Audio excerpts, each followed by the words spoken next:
kita doa ya. Bapa, berfirmanlah di tengah-tengah kami, karena firman-Mu adalah kekuatan buat setiap kami. Firman-Mu adalah pelita bagi setiap langkah hidup kami. Firman-Mu adalah pribadi-Mu sendiri ya Tuhan. Urapi setiap kami yang hadir, terlebih buat hamba-hamba-Mu.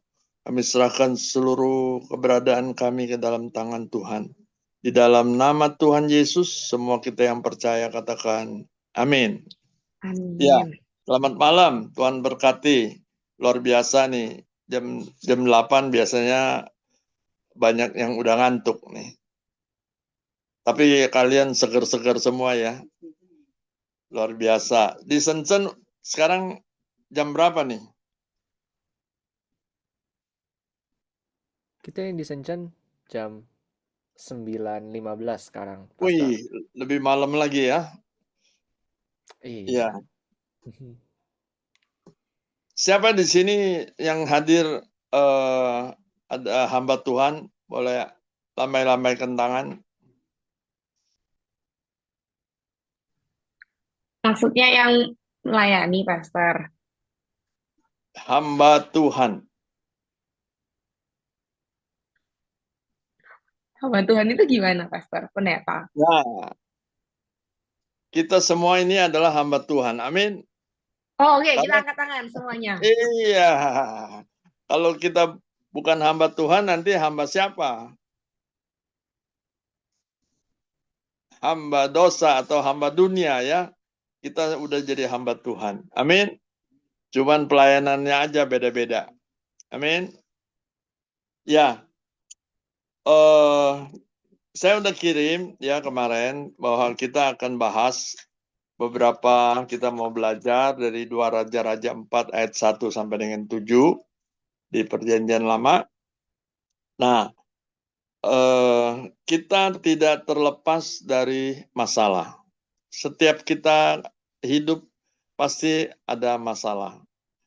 Masalah keluarga, masalah keuangan, masalah hubungan, masalah bisnis, ekonomi, dan sebagainya.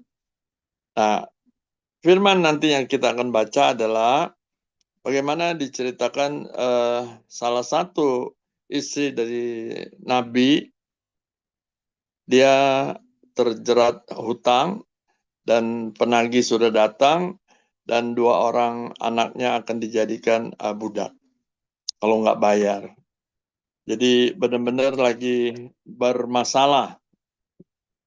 Ya, kita mau baca, saya bacakan buat saudara sekalian. Salah seorang dari istri-istri para nabi mengadukan halnya kepada Elisa sambil berseru, "Hambamu suamiku sudah mati dan engkau ini tahu bahwa hambamu itu takut akan Tuhan. Tetapi sekarang penagih hutang sudah datang untuk mengambil kedua orang anakku menjadi budaknya." Saudara, apa yang kita bisa pelajari? Ya, kita nanti kalau udah kita meninggal mungkin baru kita tidak ada masalah. Selama kita masih hidup, kita pasti punya masalah. Pasti punya pergumulan ya setiap kita.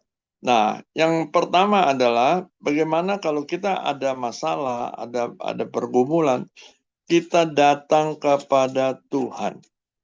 Dalam hal ini datang kepada hamba Tuhan, yaitu Elisa. Tapi di satu sisi, dia sebagai hamba Tuhan, kita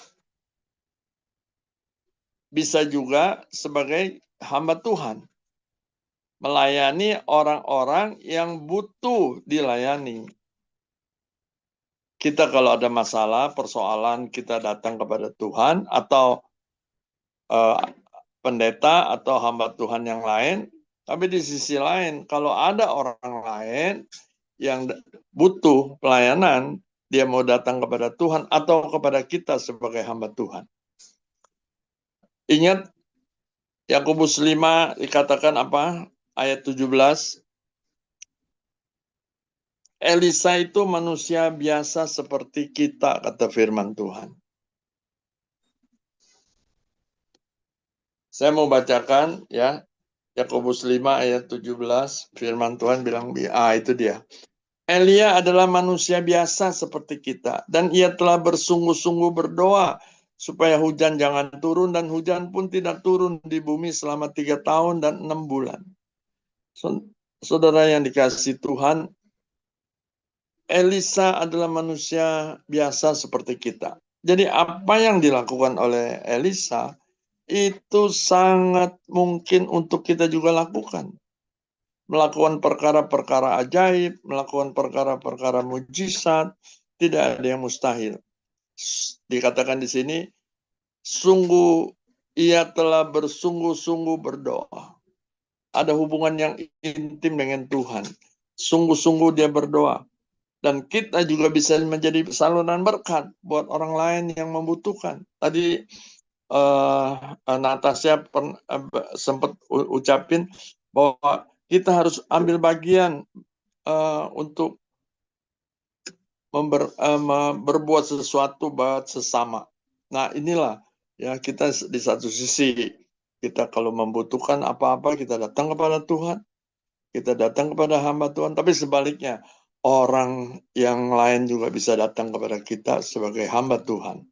Saudara bisa dipakai Tuhan untuk memberi solusi kepada orang-orang yang membutuhkan kasih Tuhan.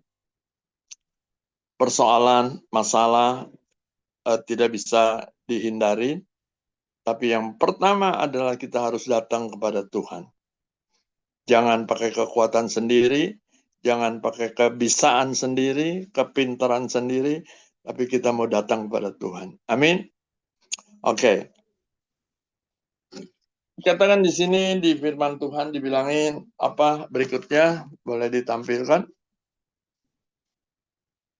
ayatnya 2 Raja-Raja 4 tadi. Firman Tuhan ayat yang ke-3 ya. Oh, ayat yang kedua.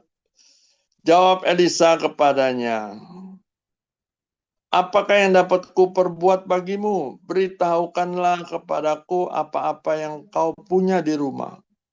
Berkatalah perempuan itu, hambamu ini tidak punya sesuatu apapun di rumah, kecuali sebuah buli-buli berisi minyak.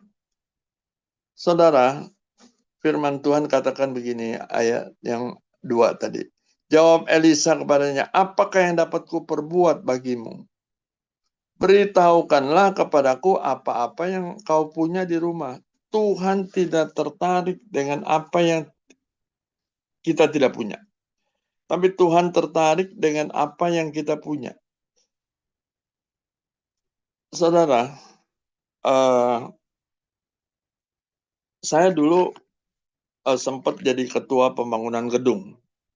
Ketua pembangunan gedung gereja ya di Speed Plaza. Kita undang jemaat untuk melakukan janji iman. Bikin janji iman, salah satu ada yang tulis 100 juta.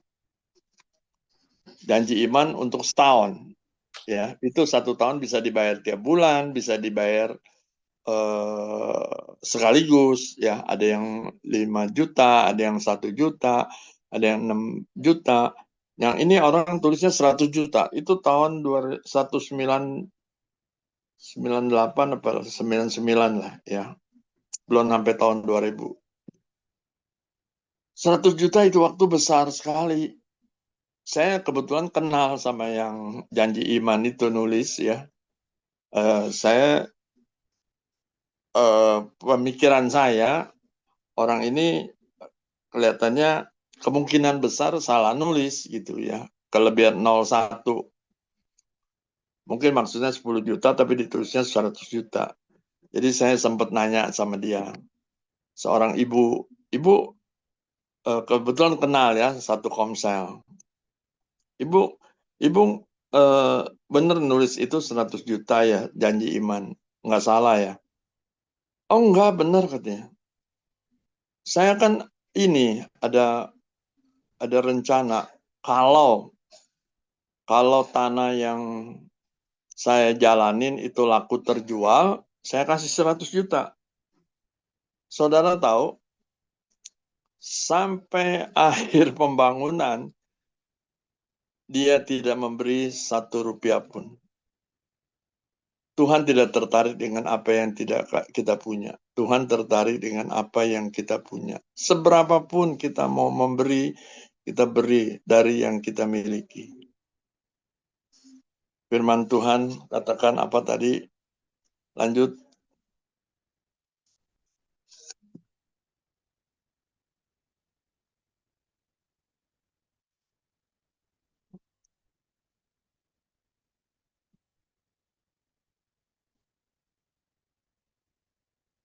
Ya, sebelumnya ayat yang ke-1, hambamu suamiku sudah mati dan engkau ini tahu bahwa hambamu itu takut akan Tuhan. Nah, saudara, ini mungkin yang utang nih istrinya ya. Kalau si suami dia seorang yang takut akan Tuhan. Kalau kita lihat di Amsal 8 ayat 13, takut akan Tuhan adalah membenci kejahatan, membenci dosa. Dia layak untuk ditolong, layak untuk dibantu. Nah, ayat yang berikutnya, lalu berkatalah ayat 3,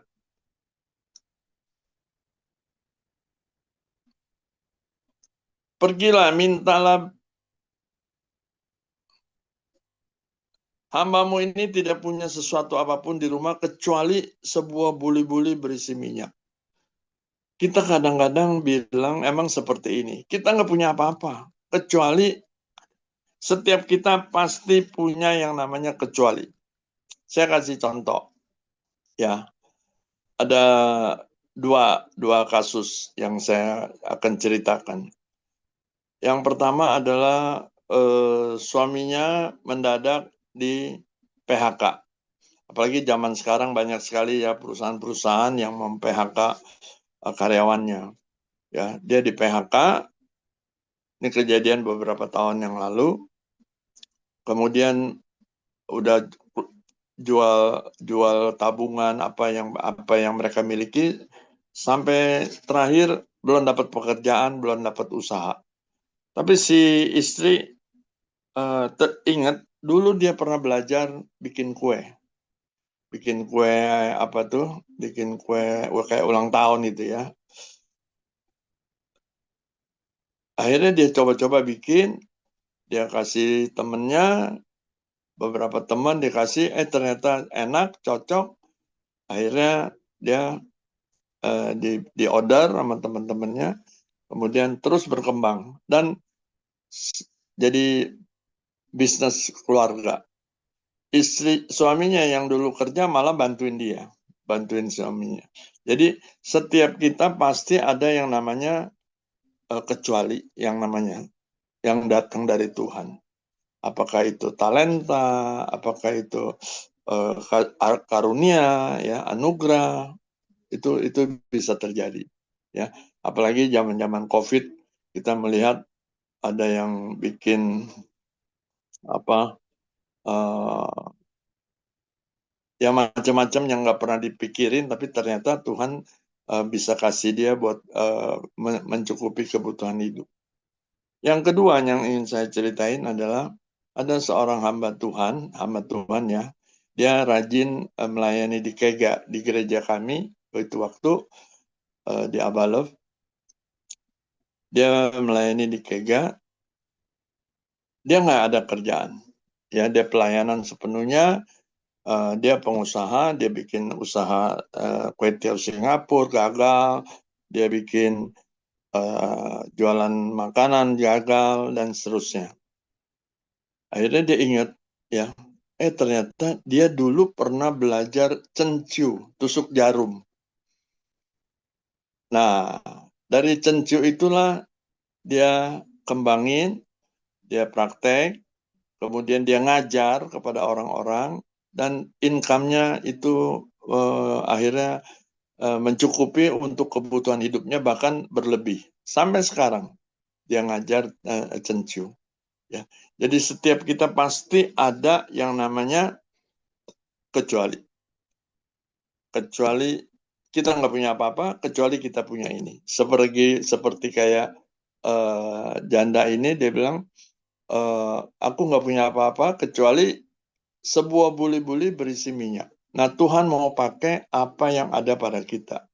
Apakah kepintaran, apakah itu talenta, dan sebagainya. Ayat 3.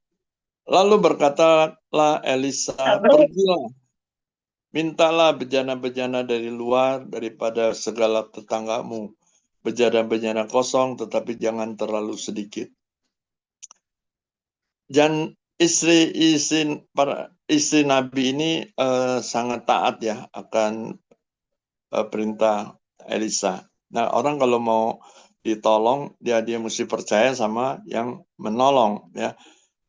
Pergilah minta bejana-bejana dari luar daripada segala tetanggamu, bejana-bejana kosong, tetapi jangan terlalu sedikit. Dia lakukan, saya yakin dia pasti, kalau dia dulu yang sombong, ya menjadi orang yang sombong, dia sangat malu minta-minta bejana-bejana kosong dari tetangganya.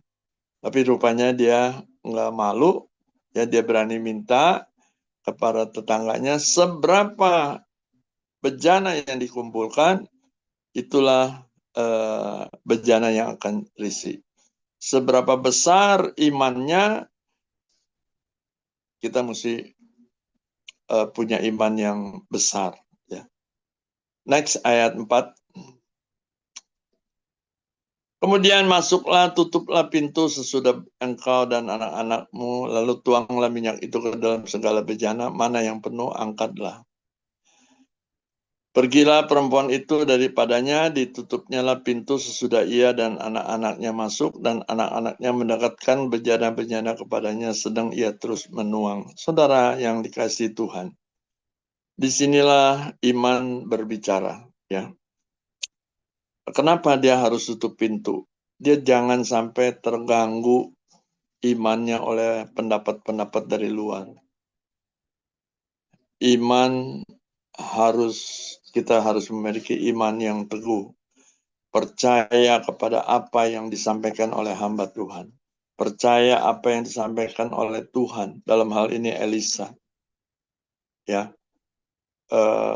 iman yang teguh.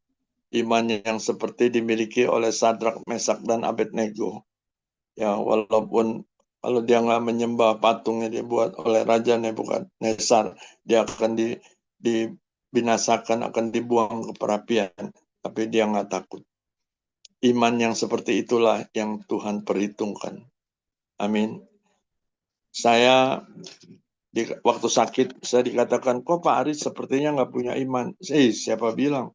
Justru iman saya teguh, saya berserah kepada Tuhan. Saya bilang, Tuhan, bukan karena kehendakku yang jadi, biarlah kehendakmu saja yang jadi. Saya benar-benar surrender, udah berserah. Waktu 2021, mungkin ada sebagian yang belum dengar, 2021 saya sakit, saya dipasangin ventilator, dipasangin trasektomi di leher, dibolongin, sonde dan sebagainya, udah kayak tengkorak kurang lebih turun 16 kilo, tapi oleh kemurahan Tuhan saya bisa disembuhkan dan puji Tuhan kita bisa bertemu sampai hari ini. Itu karena mujizat Tuhan. Iman percaya akibat dari pengenalan kita akan Tuhan.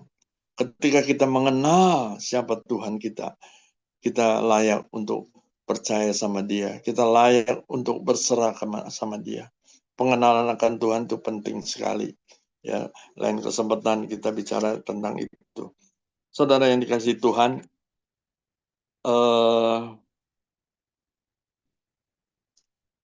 ayat yang ke-5, ya, seberapa yang dia kumpulkan bejana-bejana itu, seberapa juga yang dia terima. Disitulah iman berbicara.